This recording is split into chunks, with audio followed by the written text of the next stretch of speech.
16 मई 2008 सुबह के लगभग 6 बजे नोएडा के सेक्टर 25 स्थित जलवायु विहार की एक कोठी से अचानक चीखने की आवाज आती है।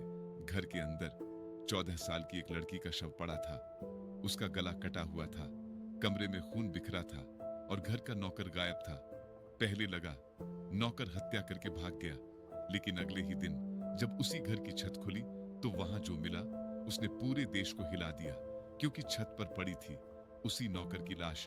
एक घर, 2 हत्याएं और ऐसा रहस्य जो आज तक पूरी तरह सुलझ नहीं पाया। यह है भारत के सबसे चर्चित मर्डर केस की कहानी, 2008 Noida double murder case.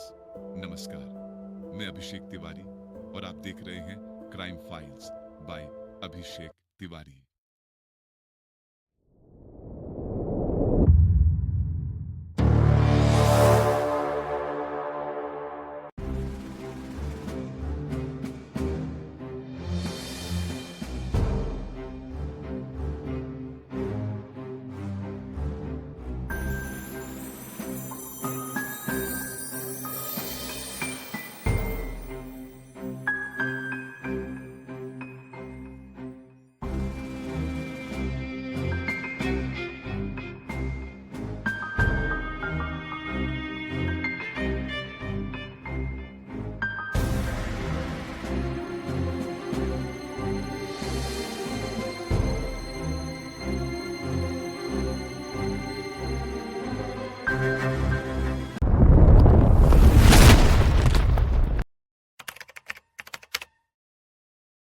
Noida में रहने वाला तलवार परिवार बाहर से बिल्कुल सामान्य दिखता था। घर में थे राजेश तलवार और नूपुर तलवार, दोनों पेशे से डॉक्टर थे। अच्छी कमाई, अच्छी लाइफ और उनकी एक बेटी आरुषि तलवार। आरुषि सिर्फ 14 साल की थी। वह दिल्ली पब्लिक स्कूल में पढ़ती थी। दोस्तों के अनुसार वह शांत स्वभाव की लड़की थी।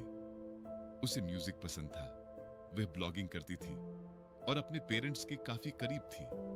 घर में एक नेपाली नौकर भी काम करता था, हेमराज बंजादे। हेमराज कई सालों से परिवार के साथ था। घर के कामों के अलावा वह आरुषि का भी ध्यान रखता था। बाहर से देखने पर सब कुछ बिल्कुल सामान्य था, लेकिन 15 मई 2008 की रात सब कुछ बदल गया।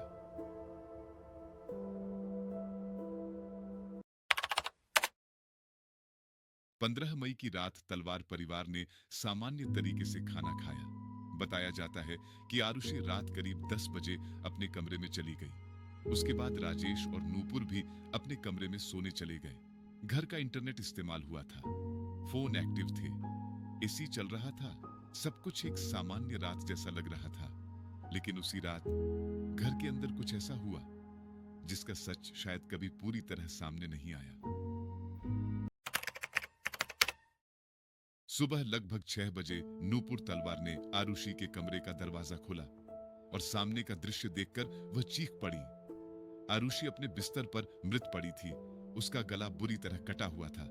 सिर पर किसी भारी चीज से वार किया गया था। कमरे में खून के निशान थे, लेकिन बहुत ज्यादा संघर्ष के संकेत नहीं थे। सबसे अजीब बात यह थी कि घर का नौकर हेमराज गायब था। तुरंत पुलिस को बुलाया गया। शुरुआत में पुलिस ने मान लिया कि हेमराज ही कातिल है और हत्या करके भाग गया है। मीडिया भी यही खबर चलाने लगा, लेकिन किसी को अंदाजा नहीं था कि कहानी अभी शुरू हुई है। 17 मई 2008 यानी हत्या के अगले दिन घर की छत का दरवाजा खोला गया और वहां पड़ी थी हेमराज की लाश। उसका भी गला कटा हुआ था और सिर पर चोट के निशान थे। अब सवाल बदल चुका था।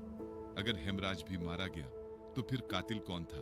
सबसे बड़ा झटका यह था कि पुलिस ने पहले दिन छत ठीक से चेक ही नहीं की थी, यानी एक लाश पूरे दिन उसी घर की छत पर पड़ी रही और पुलिस को पता तक नहीं चला। यहीं से जांच पर सवाल उठने लगे। इस केस में शुरुआती जांच को भारत की सबसे खराब सीन हैंडलिंग में गिना जाता है। घर को प्रॉपरली सील नहीं किया गया। रिश्तेदार, पड़ोसी, मीडिया सब घर के अंदर आते जाते रहे। संभव सबूत नष्ट होते गए। फिंगरप्रिंट्स ठीक से कलेक्ट नहीं हुए। ब्लड सैंपल्स कंटेमिनेट हो गए। यहां तक कि आरुषि के कमरे की चादर तक ठीक से सुरक्षित नहीं रखी गई। कई एक्सपर्ट्स मानते हैं कि अगर क्राइम सीन सही तरीके से संभाला जाता तो शायद केस बहुत पहले सुलझ जाता।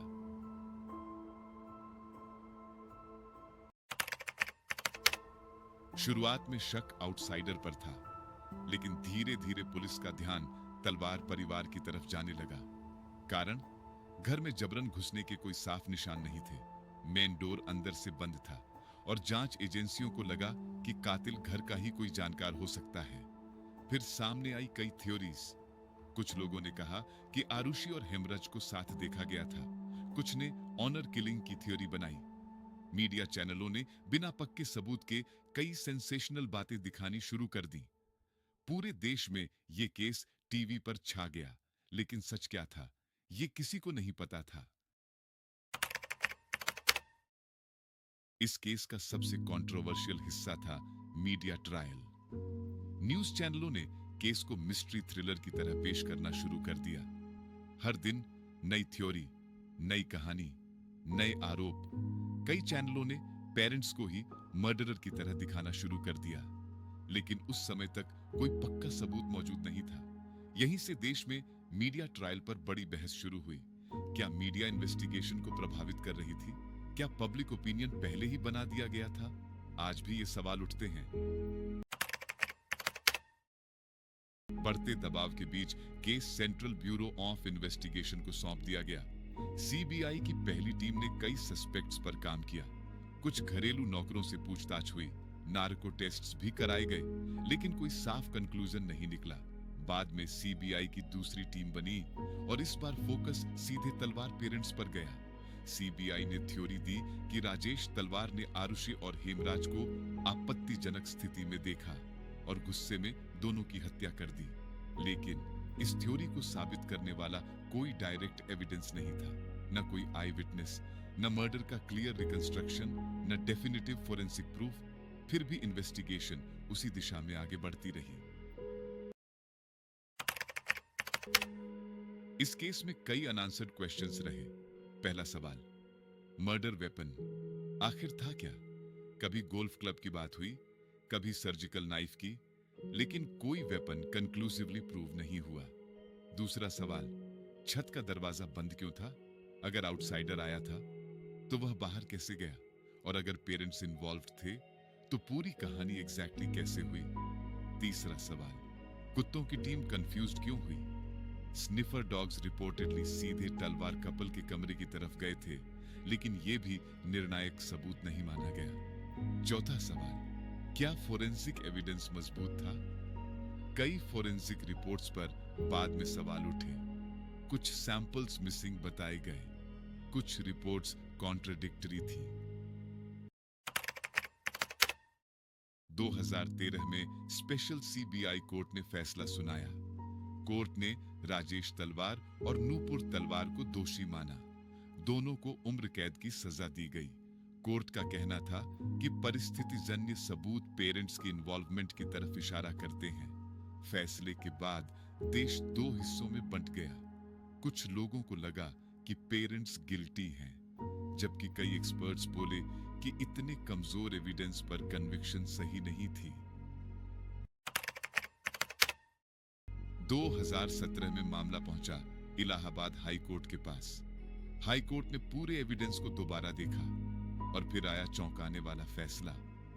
कोर्ट ने कहा कि प्रोसिक्यूशन आरोप साबित करने में असफल रहा, यानी संदेह हो सकता है, लेकिन सिर्फ संदेह के आधार पर किसी को दोषी नहीं ठहराया जा सकता।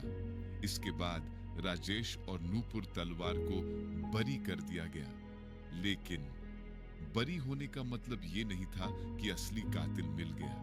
यानी इतने सालों बाद भी ये केस ऑफिशियली मिस्ट्री बना रहा। आरुषि हेमराज केस सिर्फ मर्डर मिस्ट्री नहीं था, इसने भारत की जांच प्रणाली, मीडिया एथिक्स, फॉरेंसिक हैंडलिंग और पब्लिक ओपिनियन सब पर सवाल खड़े किए। ये केस आज भी लॉ स्टूडेंट्स, क्रिमिनोलॉजिस्ट्स और जर्नलिस्ट्स द्वारा स्टडी किया जाता है, क्योंकि इसमें लगभग हर चीज कंट्रोवर्शियल थी।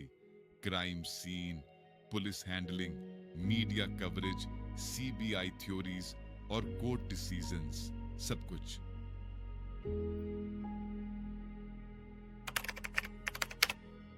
14 साल की एक लड़की जिसकी मौत का सच आज तक साफ नहीं हो पाया। एक नौकर जिसकी हत्या भी उसी घर में हुई।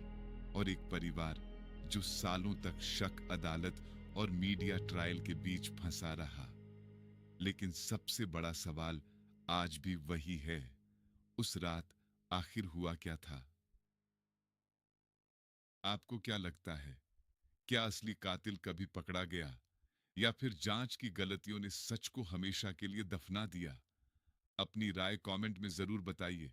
और अगर आपको ऐसी ही रियल क्राइम स्टोरीज पसंद है तो सब्सक्राइब कीजिए crime files bye Abhishek Tiwari को, क्योंकि अगली कहानी शायद इससे भी ज्यादा खौफनाक हो।